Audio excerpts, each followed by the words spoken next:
لگاؤں گا.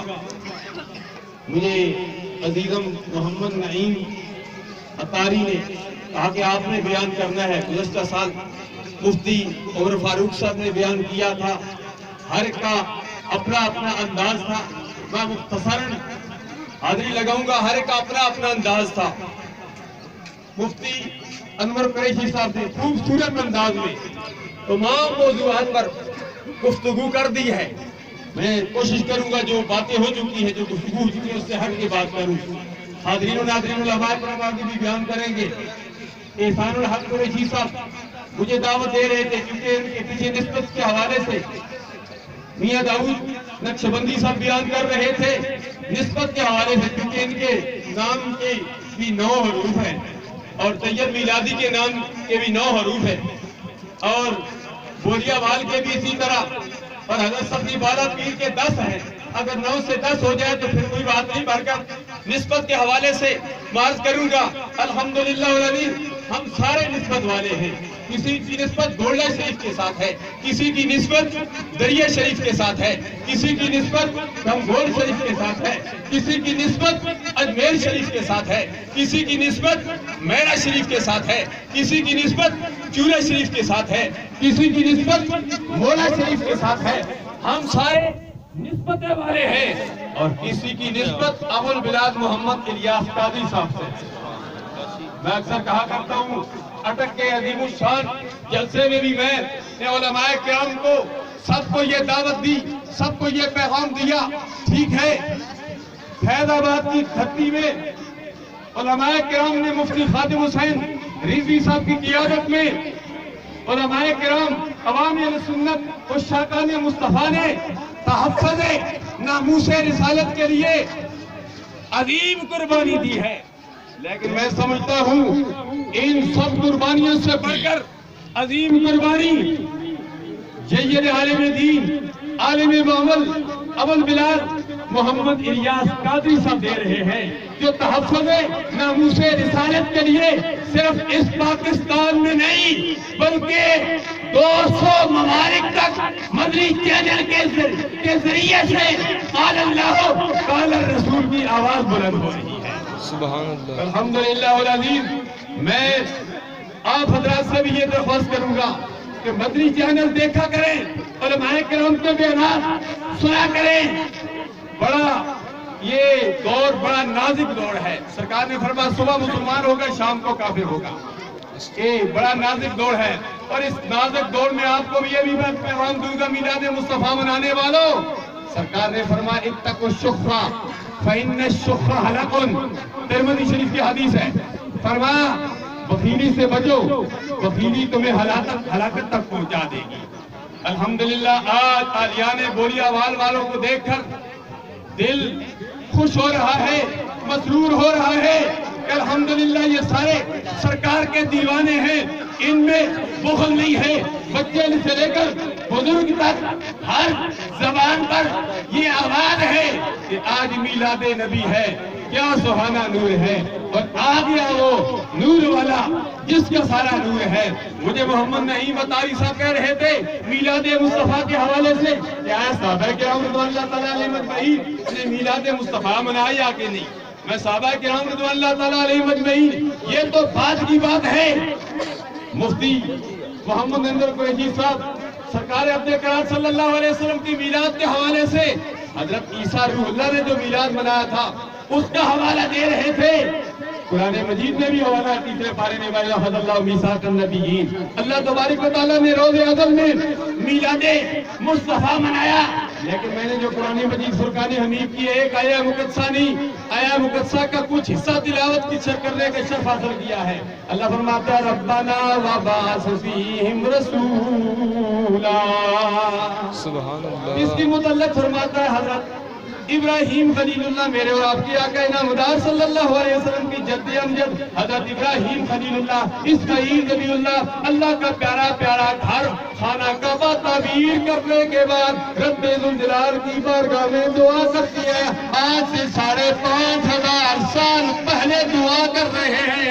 کیا دعا کر رہے ہیں؟ ربنا وبعث فیہم رسولا. یا اللہ میلاد مصطفیٰ کر دے، میلاد مصطفیٰ کر دے۔ آسان لفظوں میں نے ترجمہ کیا، علماء کرام موجود ہیں، علماء کرام کو سمجھانا مقصود نہیں ہے، یہ سمجھے ہوئے ہیں، یہ تعلیم دیتے ہیں، لیکن رسول اللہ کے اوپر یہ تنوین ہے، یہ عام رسول کے متعلق نہیں ہے۔ علامہ امام فخر الدین رضی اللہ عنہ رحمت فرماتے ہیں جس لفظ پر تنوین ہوتی ہے اس میں عظمت کا اظہار ہوتا ہے، ظاہری طور پر سرکار کا نام نہیں ہے، لیکن عظمت تنوین اس چیز کا اظہار کر رہی ہے کہ عام نبی نہیں ہے، وہ نبی ہے جس کے متعلق تل کر رسول فضل اللہ باد و مناباد، جس کے متعلق کچھ عشق مصطفیٰ اعلیٰ حضرت عظیم البرکت کو بھی اگر یاد نہ کروں ان کا ذکر بھی نہ کیا جائے تو پھر بھی محفل ادھوری رہتی ہے۔ وہ بھی فرماتے ہیں کہ سب سے اعلیٰ و اولیٰ ہمارا نبی، سب سے بالا و والا ہمارا نبی، کیا خبر کتنے تارے کھلے چھپ گئے پر نہ ڈوبے نہ ڈوبا ہمارا نبی۔ سرکار عبد کرام صلی اللہ علیہ وسلم کا میلاد ہر ایک نے اپنے اپنے انداز میں منایا۔ جب سرکار عبد کرام صلی اللہ علیہ وسلم کی آمد ہوئی، علامہ ابن جوزی علیہ رحمت فرماتے ہیں، علامہ ابن حجر مکی علیہ رحمت النعمت الکبریٰ میں نقل فرماتے ہیں، علم بالمشرق وعلم بالمغرب وعلم علی ظہر الکعبہ، او کما قال، فرماتے ہیں ایک جھنڈا مشرق میں گاڑ دیا گیا، ایک مغرب میں گاڑ دیا گیا، ایک خانہ کعبہ کی چھت میں گاڑ دیا۔ اللہ تعالیٰ نے فرمایا اے فرشتوں، مشرق مغرب اور خانہ کعبہ کی چھت پہ جھنڈا گاڑ کے دنیا والوں کو بتا دو کہ میلاد مصطفیٰ ہو گیا ہے۔ آج میلاد نبی ہے کیا سہانا نور ہے۔ میں نے بچوں سے پوچھا، بزرگوں سے پوچھا، ان علماء کرام سے پوچھا، میں نے گوریابال والوں سے پوچھا، مرزا میں بھی جلوس تھا، میں نے ان سے پوچھا، ابھی تھوڑی دیر بعد بلدیہ میں بھی الحمدللہ العظیم میلاد مصطفیٰ کانفرنس ہو رہی ہے۔ میں نے ان سب سے پوچھا تم یہ میلاد مصطفیٰ، تم یہ جھنڈیاں کیوں لگا رہے ہو، تم یہ سریج کیوں سجا رہے ہو، تم نے کمکمے کیوں لگا ہے، تم خوشیوں کا اظہار کیوں کر رہے ہو، تم نے کپڑے نئے بیٹوں پہن لیے ہیں، تم نے عوامیں کیوں سجا رہی ہے، انجمن غلامان مصطفیٰ تو کیوں آ گئی ہے، بزم فیضیہ تو کیوں آ گئی ہے۔ الحمدللہ اس میلاد مصطفیٰ کے جلوس میں نہ میلاد مصطفیٰ کی پارٹیاں آ گئی ہیں، ان کی صدور سے، ان کی اراکین سے پوچھا، روسیا والوں سے پوچھا اور بولیا والوں سے پوچھا، جو سرکار کا کلمہ پڑھتے لا الہ الا اللہ محمد رسول اللہ، سب سے پوچھا کہ تم کیوں خوشیاں منا رہے ہو، کہنے لگے خوشی ہے آمنہ کے لال کے تشریف لانے کی۔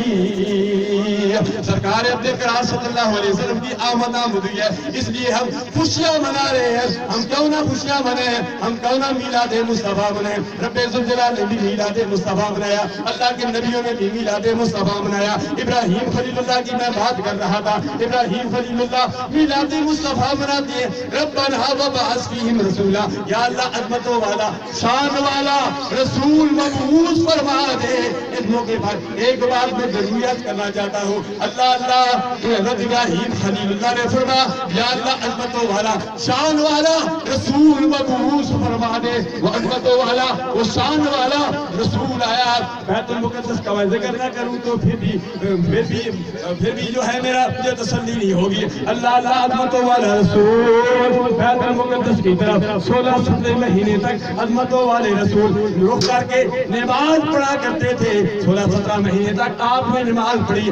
آج افسوس سے کہنا پڑتا ہے، آج بیت المقدس یہود و نصارہ کے قبضہ میں ہے، اور پھر امریکہ نے، ٹرمپ نے یہ اعلان کیا ہے کہ کیا اعلان کیا ہے کہ بیت المقدس یروشلم، اس کو کہا ہے کہ یہ اسرائیل کا دارالخلافہ ہوگا۔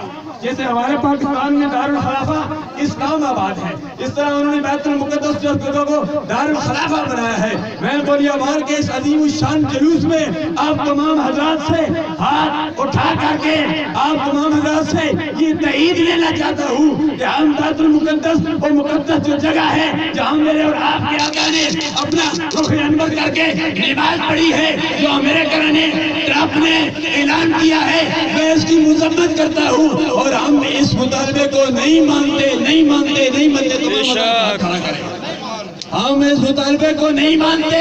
بیت المقدس مسجد اقصی ہمارا قبلہ اول ہے۔